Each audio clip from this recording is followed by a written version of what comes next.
The aid is coming to Ukraine at the point when Ukraine is almost on the verge of collapse. Imagine if things were different, like in 2022 we're getting all that we got now. Imagine what morale was back then. Most capable fighters still alive, not exhausted or dead in the mid-grinders of Bakhmut against the Wagners. The war would be over already, even without F-16 that take so much time to learn. It's not only about the Budapest Memorandum, because it was just like, it wasn't a strong document. The opposition now wants to come closer to power. They want, and they urge Zelensky to create sort of like a government of national unity.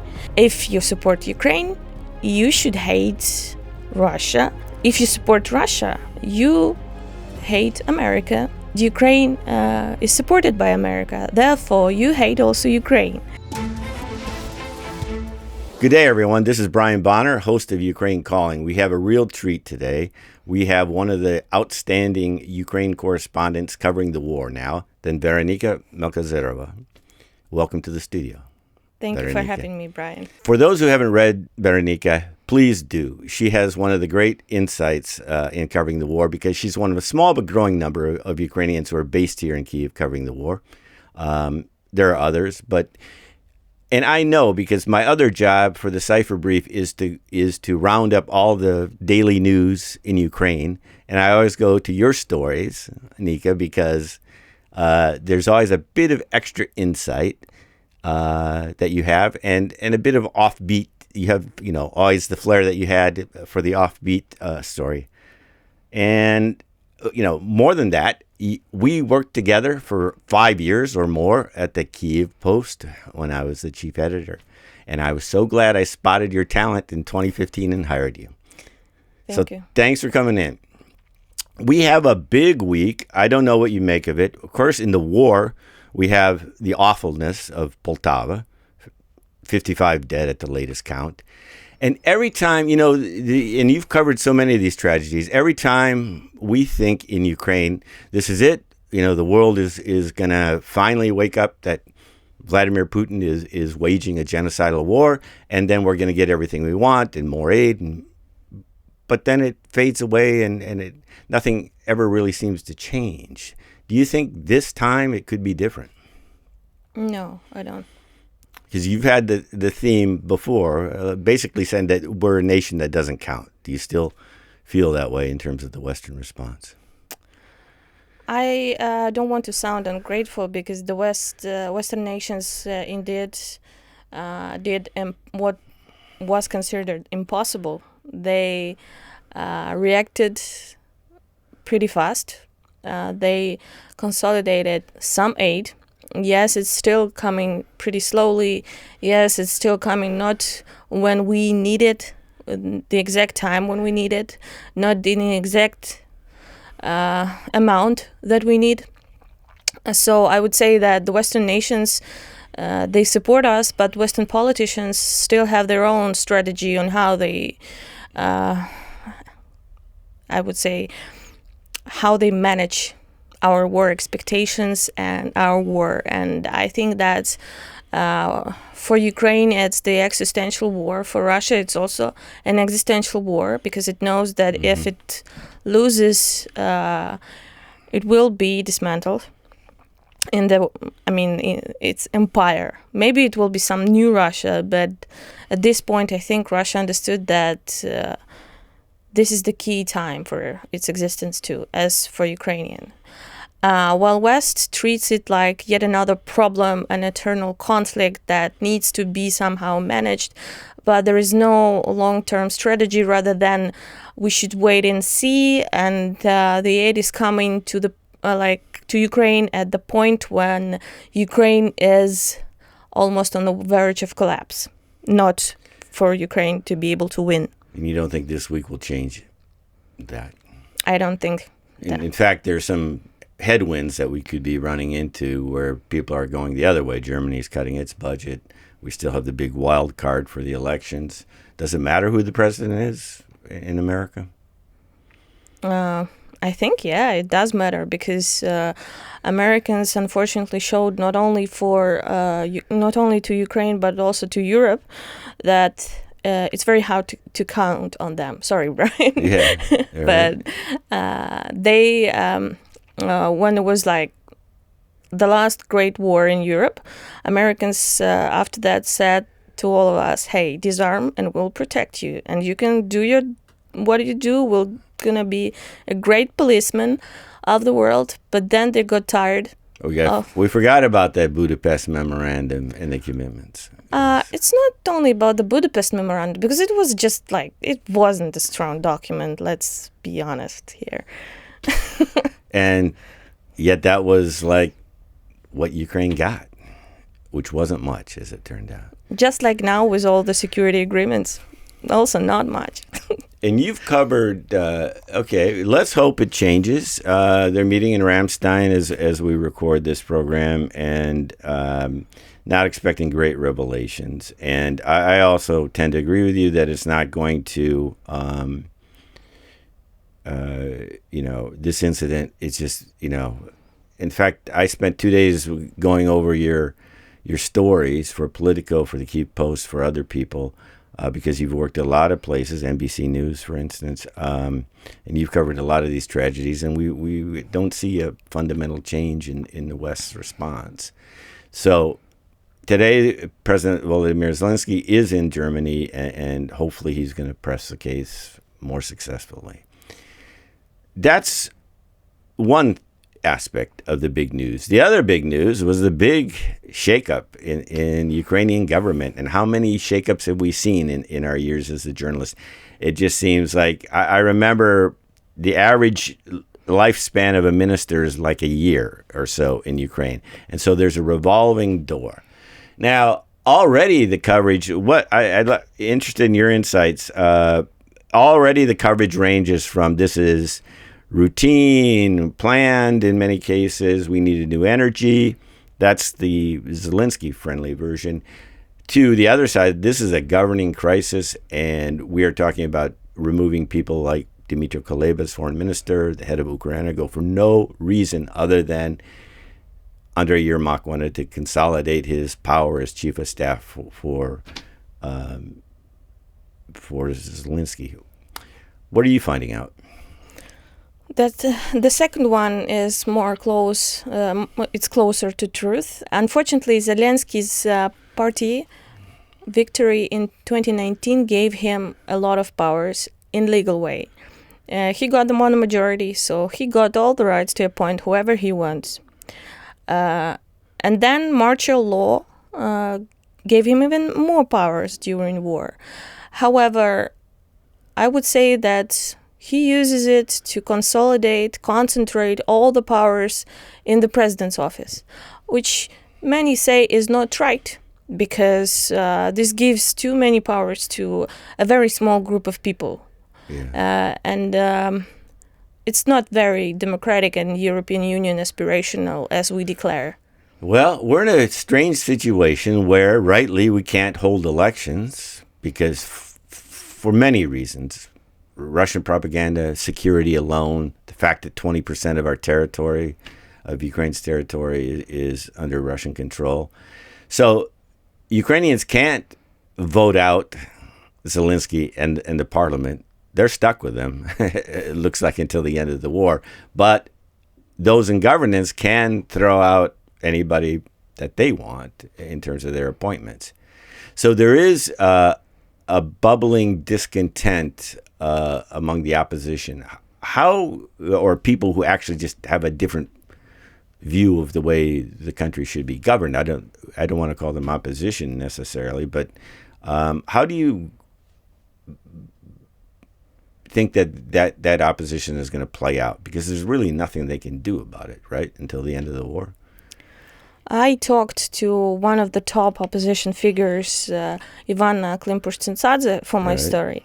And she told me basically that the opposition now wants to come closer to power. They want, and they urge Zelensky to create sort of like a government of national unity, which would allow more of non-Zelensky people who cannot cooperate with him, because unfortunately, even though we don't have, this is what I don't understand, even though we don't have elections, we, as a democracy, we struggle for them. It can be seen around all Ukrainian political spectrum.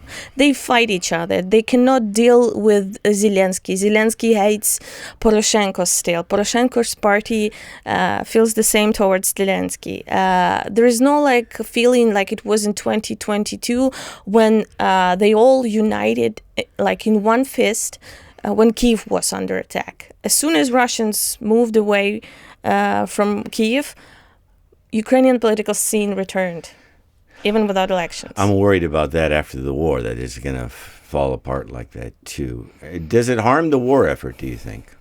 I think it does, because war is not only war front and the army, it's more of logistics, economy, and the stronger economy wins. And what we have is that we have some managers who are in power now, which are more loyal than professional. Some of them are professionals, and they shine like Fedorov, Minister of Strategic, former already Minister of Strategic Industries, Alexander Kamyshin. Yes. They are also from Zelensky's party. So I wouldn't say that all the Zelensky's government and his team are not professional. They are professional, but still, some of those people, they are mostly valued for their loyalty. That's why what I've heard from many officials I talked to, Dmytro Kuleba was, for example, pushed to file for resignation. We've talked about, and I agree, that there's basically three positions the West can take, which is isolationist, this is not our war, forget Ukraine, doesn't matter, to the other extreme, which is hawkish, which is, listen, the future of worldwide democracy is at stake. We need to give Ukraine everything it has. And what we have is kind of like this middle of the road, keep Ukraine in the fight, not enough to win, no strategy really. That's the outside world. Inside, are we doing everything we can, do you think, as a society to get to fight this war and to win this war? Or is there more that we can do? I think that Ukrainian society is working to the maximum that it can, because first days of war, there was more unity. People were making Molotov cocktails. People were sheltering others in their apartments. There seemed to be these lines to the military commission's offices all over Ukraine. But you also have to understand that this is the semi-capitalist society that didn't want war, that never was raised in this war culture, as Russians were, basically militarized from school. They were always like this. They had we can do it again slogan coming from the legend that only Russians won the Second World War. Right.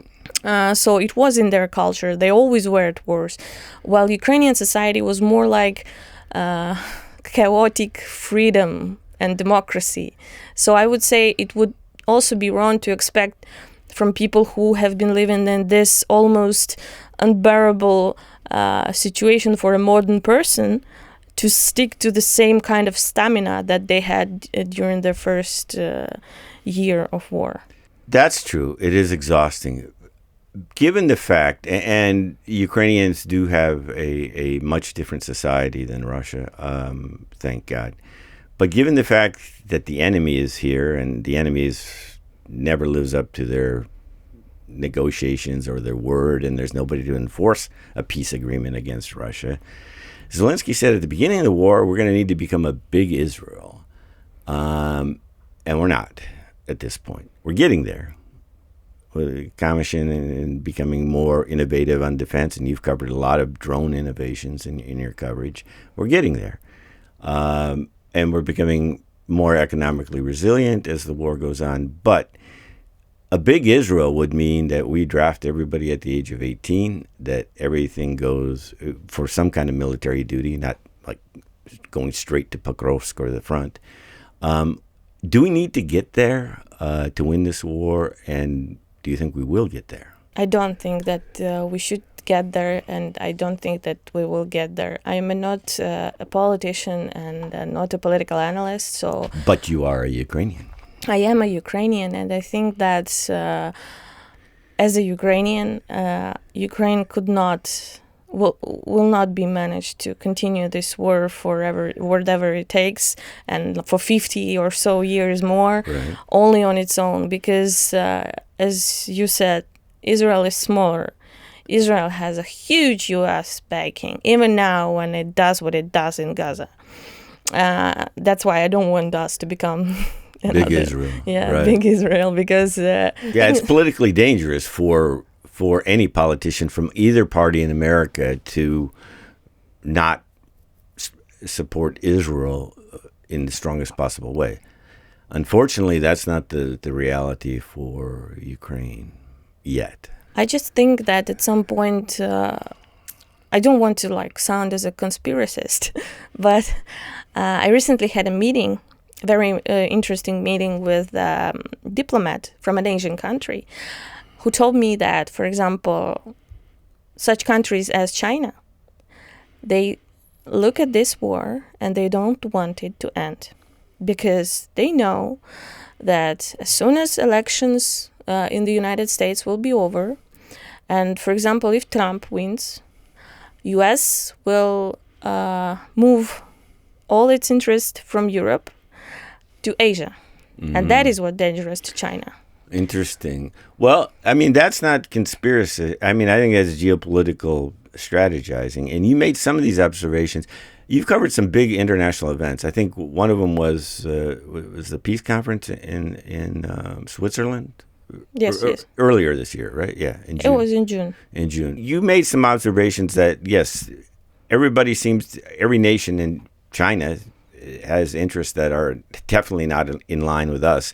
Just today, NATO Secretary General Jens Stoltenberg told China, knock it off, stop supporting Russia in the war.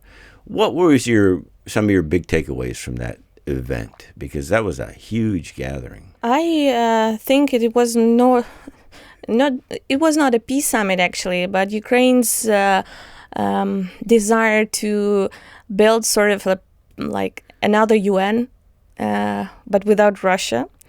But what was interesting there is that so many countries, they came not because they support Ukraine, because many countries who came, like Saudi Arabia, for example, and India, they had their representatives. Brazil also sent, but they did not sign any documents in support of Ukraine's peace formula. They used the opportunity to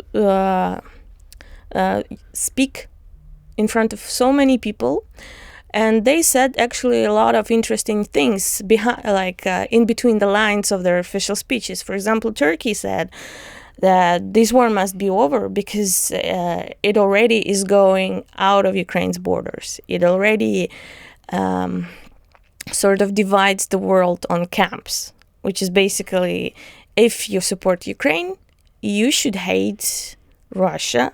You should be America's fan. If you support Russia, you hate America. And Ukraine is supported by America. Therefore, you hate also Ukraine. So that's why we got this very strange phenomenon where former colonies of the West support our colonizer, basically, just because they're so angry at their own colonizers in the past. Right. Although those colonizers already kind of admitted they were wrong.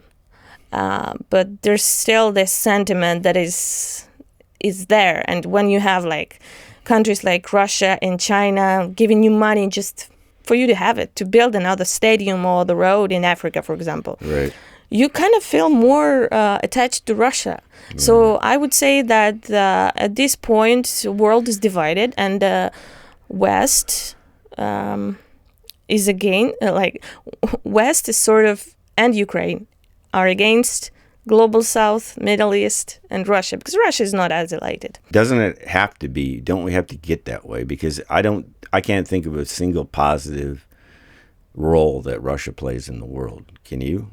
Of course I can. What? endless resource of gas and oil. Well, yes. And that gets us to how they finance the war. And some of that gas and oil goes through our territory, as you've pointed out.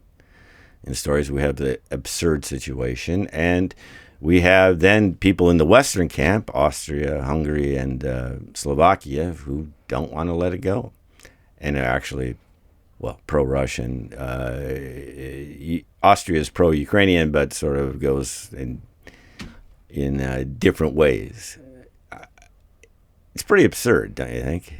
I just think that as journalists, we tend to be idealistic.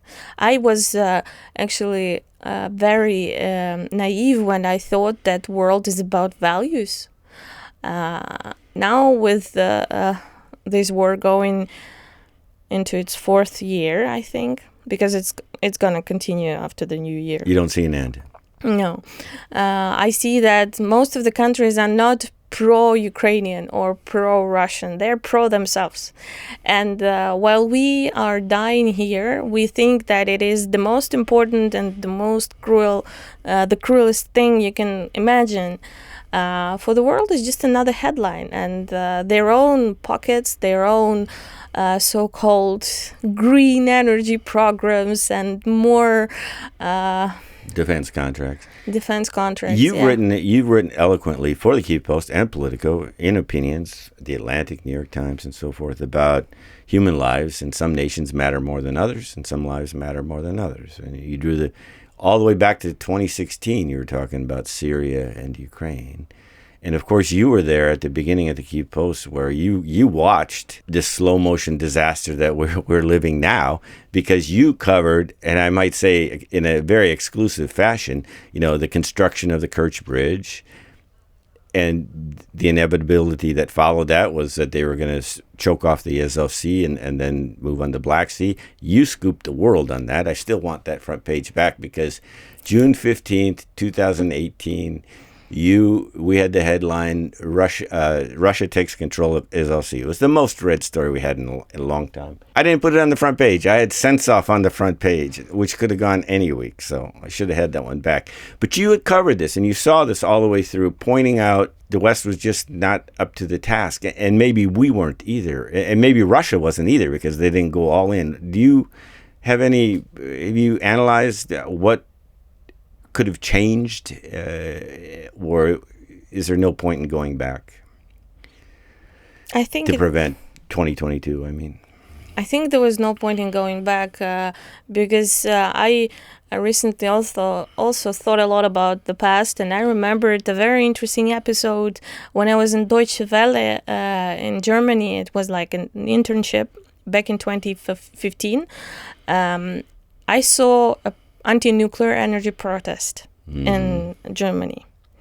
Nuclear energy was presented as this main evil that will create a second Chernobyl, and only gas from Russia could save Germany and could let it build its wonderful and strong economy, which it did, mostly because of cheap Russian resources. So I would say that there was...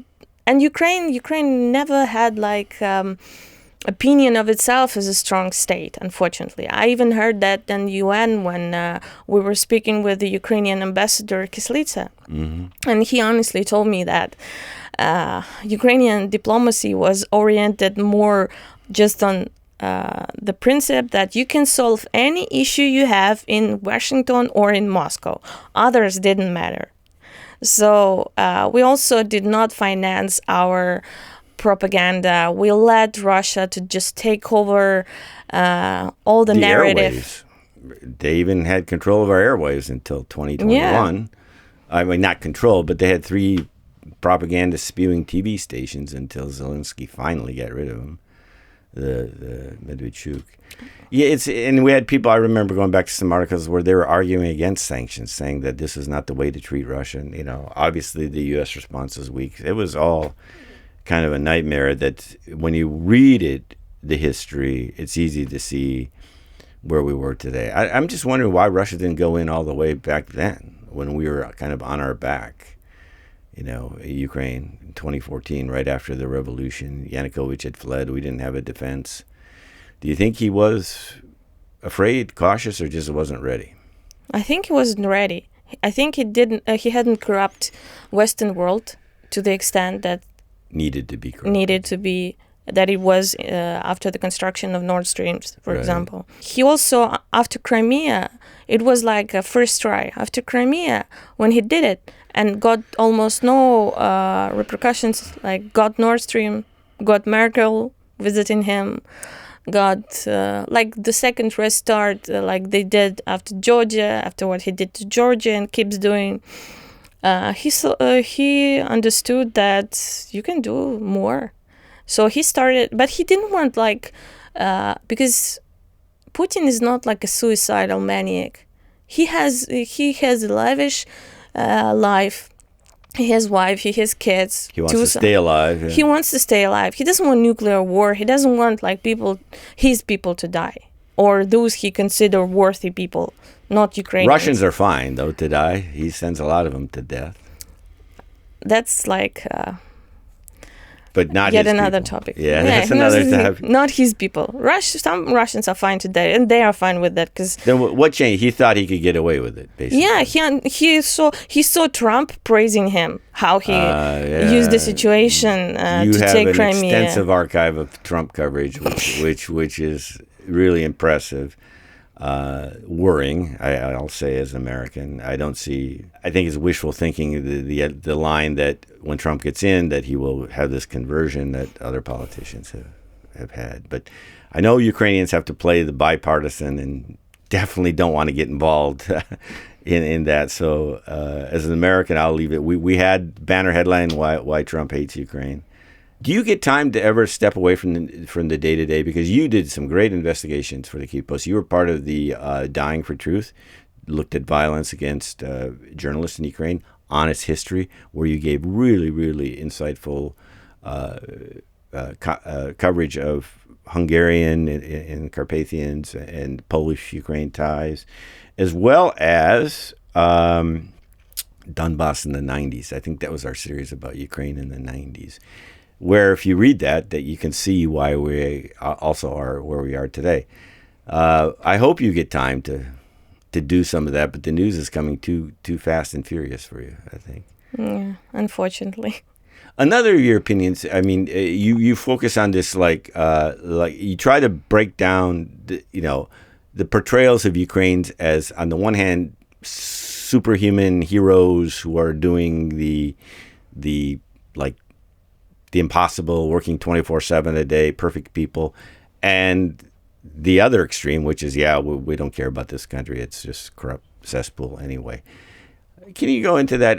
Do you think you've made inroads in getting people to understand? Because you've written, eloquently about when the power goes off in your trash in the apartment and you have to walk up and down 14 floors, I think it is, to walk your dog. Do you get much feedback when you talk about, hey, we're a nation that's just not perfect, but we're trying and we need help and we're going to get there. We're going to pull through this. I don't think that I'm that important. I just think that when I still had Twitter, I did have lots of people coming into comments, lots of bots also coming into comments and saying that they understand that they are not perfect and Ukrainians are not perfect, but the fact that Ukraine is under attack and under such brutal invasion, it means that this is the only clear thing. You have to help those who are attacked by stronger bully. It's the right thing to do, and it was the right thing to do. I recently I checked how the World War II started, and I saw that Brits declared war on Germany almost immediately after they invaded Poland under the pretext of the fact that Poles were Nazis, basically how Russia, and they were suppressing the rights of German-speaking population. So Germany joined the war. Here we have the situation when it's sort of like I don't know if you checked, but there was like a Hunger Games movie. It's a dystopian movie for like young adult audience where there is like poor districts and they're fighting each other to death while wealthy capitoli, it's like the part of this world where all the wealthiest people gather, they live there, they have like all the food, and they need spectacles, and they need to keep those poor districts in shape and obedient. That's why they force them like to fight for death, and the one who only stays, this like tributes or something, he gets he gets the victory, he gets the prize and gets money. The right history. Yeah. So I think it's like the same situation we had now. Western societies told us, like, except some volunteers, Western society told us it's not our war. NATO is the defensive alliance, and we won't step our boots into Ukraine. So you have the situation where a smaller country has to perform to its best, send all the people to war and run economy somehow with no healthy adult population left, because 7.5 million Ukrainians currently live abroad. 4 million of them are taxpayers. Here we have 10 million pensioners who do not work, and they have to be supported. So actually, you as a Ukrainian, you have to stay not corrupt, you have to work your ass off, you have to work 24/7, you have to go to the army, you have to be patriotic, you don't have to criticize Zelensky, you also have to be grateful to West, because West sent you a lot of money, and it's true, but the West is sending you weapons when it's time for the West, not for you. Imagine if things were different. Like in 2022, we're getting all that we got now when we just had our Kharkiv counteroffensive and took Kherson back. Imagine what morale was back then. And we had like most of our most capable fighters still alive, not exhausted or dead in the mid-grinders of Bakhmut against the Wagners. Right.